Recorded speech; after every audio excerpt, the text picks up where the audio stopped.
சாமி எவ்வளோ காலம்தான் எனக்கு இப்படி கஷ்டத்தையே கொடுத்துன்னு இருப்ப. எப்படியாவது என் கஷ்டத்தை தீர்த்துடுங்க சாமி. இந்த 100 ரூபாவை உங்கள் கோயிலில் காணிக்கையா போட்டுறேன் சாமி. என்னங்க என்னங்க என்னங்க என்னங்க ஏங்க எல்லா பிரச்சனையும் சாமி கிட்ட சொல்லிட்டே இருந்தா அவர் யார் பிரச்சனையும் தீர்த்து வைப்பாரு? அவரும் பாவம் இல்ல.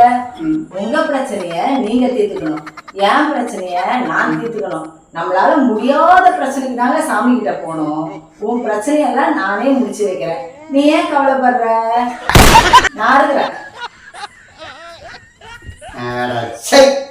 இந்த 100 ரூபாய் வாங்கி பார்த்துக்கு தான் நான் இவ்வளோ டைலாக் பேசின்னு இருக்குது. மன்னிச்சிருங்க சாமி. நான் தோசை சுட்டால் இடியாப்பம் சுட்டால் எது செய்யலாம்? என்னங்க தோசை செய்யவா இடியாப்பம் செய்யவா? இது எது சுட்டாலும் ஒரே மாதிரி தான் இருக்கும் போது இதுல தோசை சுடவா இடியாப்பம் சுடவான்னு கேட்கறேன். நீ எதை சுட்டாலும் ஒரே மாதிரி தான் இருக்கும் போது அதை எதை சுட்டு குத்தாங்க நீ? நான் எது சுட்டாலும் ஒரே மாதிரி இருக்கு நான் சொல்றேன்.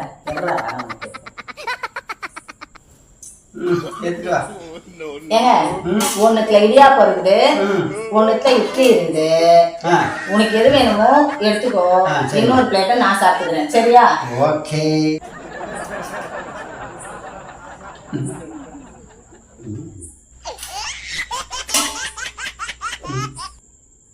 என்னங்க எதுக்கு அப்படி மோசம் மோசம் பார்த்துன்னு கீரை வைங்க தட்டை.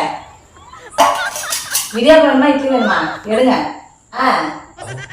இதுதான் இட்லியா? இதே சாப்பிடுவோம்.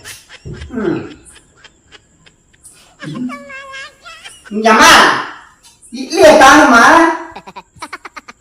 இட்லி தட்டுது, இடியாப்ப தட்டுது, காலி தட்டு எதுன்னு கூட தெரியாத நொல்ல கண்ணா, ஏன் டிஃபனுக்கு உனக்கு வித்தியாசம் தெரியலையா? முதல்ல கண்ணை சரி பண்ணு, வித்தியாசம் நல்லா தெரியும்.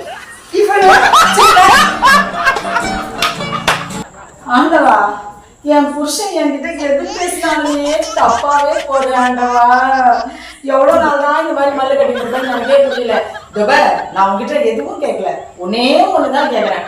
ஒண்ணு அந்த ஆள் வாயை ஊமையாக்கி தொலை, இல்ல எக்காது அது செவுட ஆக்கிடு. அப்பதான் எங்க பிரச்சனை எல்லாம் தீரும்.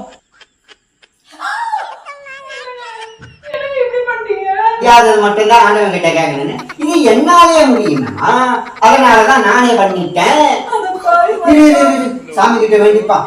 ஆண்டவா கொட்டான பட்டி நம்பிக்கைக்கா, கொட்டான பட்டி நம்பிக்கா.